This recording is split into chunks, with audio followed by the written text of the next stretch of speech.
On December 5th, 1933, millions of Americans celebrate the repeal of national prohibition with their first legal drink in 13 years.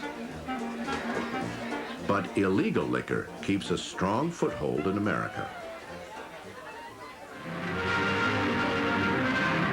Today, despite the fact that 3 years have passed since repeal, government men are raiding illegal distilleries at the rate of 300 a week. And despite all the government seizures, it is estimated that nearly a half of all the liquor sold in the United States comes from bootleg still. The Moonshiners thrive because many states keep local prohibition laws alive. Mississippi is the last to lift its ban in 1966. In states that repeal their dry laws, newly levied taxes on beer, wine, and spirits provide even greater fuel for illegal liquor. From 1934 until 1944, the federal tax on distilled spirits climbs from $2 a gallon to $9 a gallon. With every tax increase the government imposes, the demand for moonshine grows. And with the country in the grips of the Great Depression, many in the rural South find the high profits reaped from selling moonshine too great to ignore. Back in them days, it was really a way of making a living, feeding your children. And so if you paid the taxes, you could make it. If you paid the taxes, you couldn't make any money.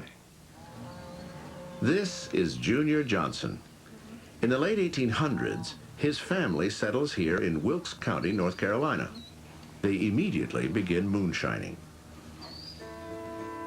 By the time Junior is born in 1931, the family's moonshine operation is enormous. In 1935, when Junior is just 4 years old, his father is caught with 5 large stills and over 7,000 gallons of white lightning hidden throughout the house.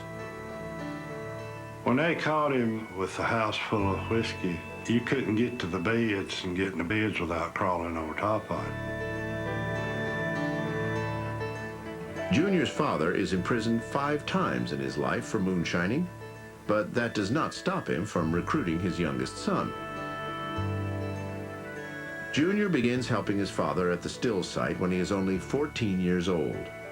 But soon, a different side of the illegal liquor business seduces him.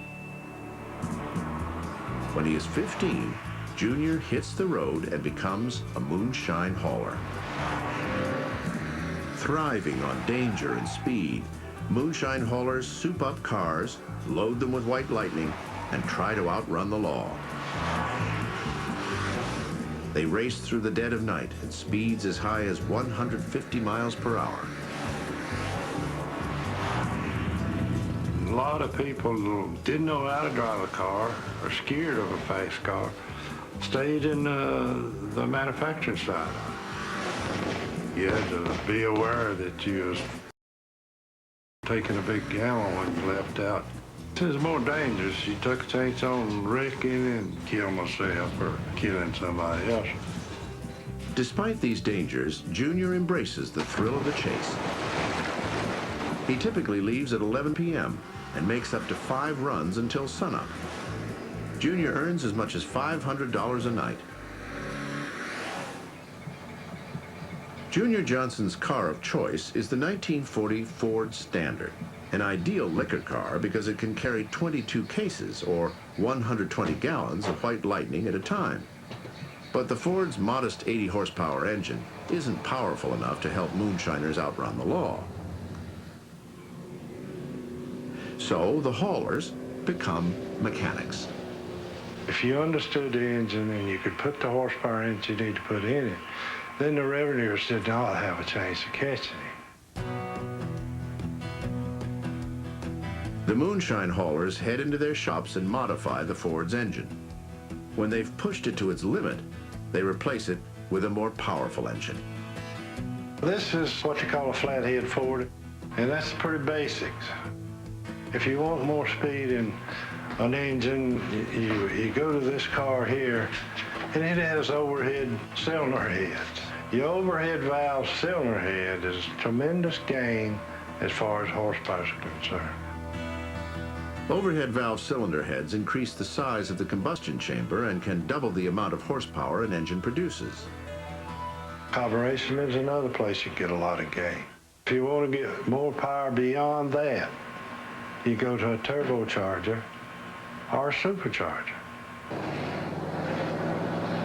The turbocharger and the supercharger each drive extra air into the engine and adds at least 100 more horsepower.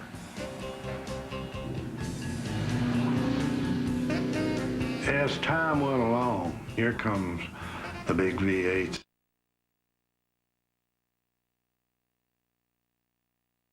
And they're like Cadillac, Cadillac Avalanches had a great power plant in them.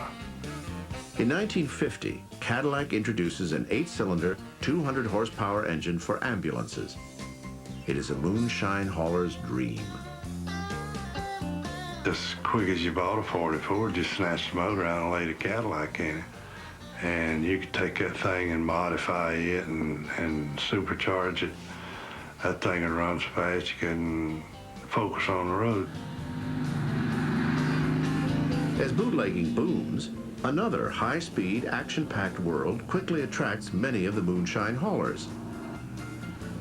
The world of auto racing.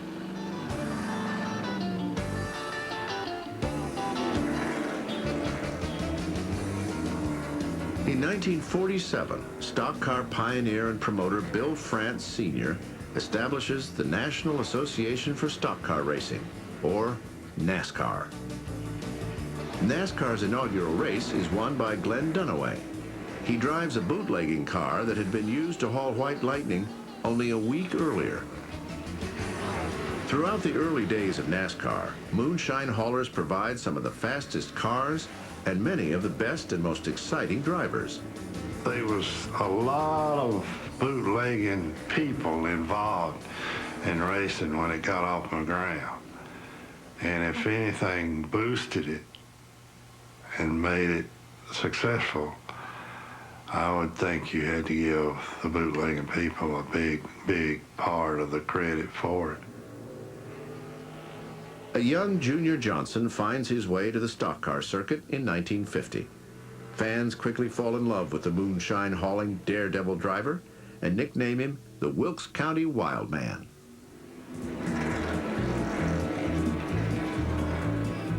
With years of experience hauling moonshine at blistering speeds, Johnson quickly finds success on the track. But the money made on the stock car circuit does not come close to the amount Johnson earns on the back roads of North Carolina. So Johnson leads the double life of a NASCAR race driver and a moonshine hauler. The law, however, is quickly closing in on him. I was beginning to hear that the revenues had a bounty out on me.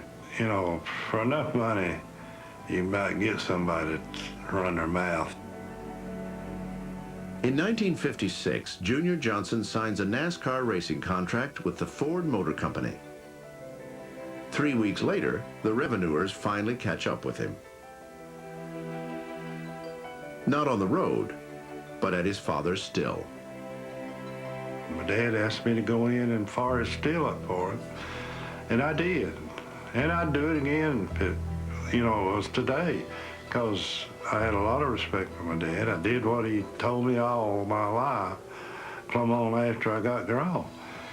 And they had it staked out, the revenuers did. And of course, they had tried fearlessly to catch me prior to that for years and years and never did. Junior Johnson spends 11 months and 3 days in the federal penitentiary in Chillicothe, Ohio. When he is released, he goes right back to racing stock cars and hauling moonshine.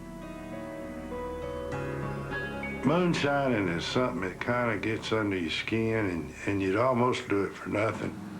It's an all-around exciting adventure to get off in it, to tell you the honest truth. By 1960, Johnson begins earning enough money on the NASCAR circuit to finally put his criminal activities behind him. He quits moonshining and drives professionally for 15 years. With 50 victories over his career, Sports Illustrated names Johnson the greatest driver in NASCAR history.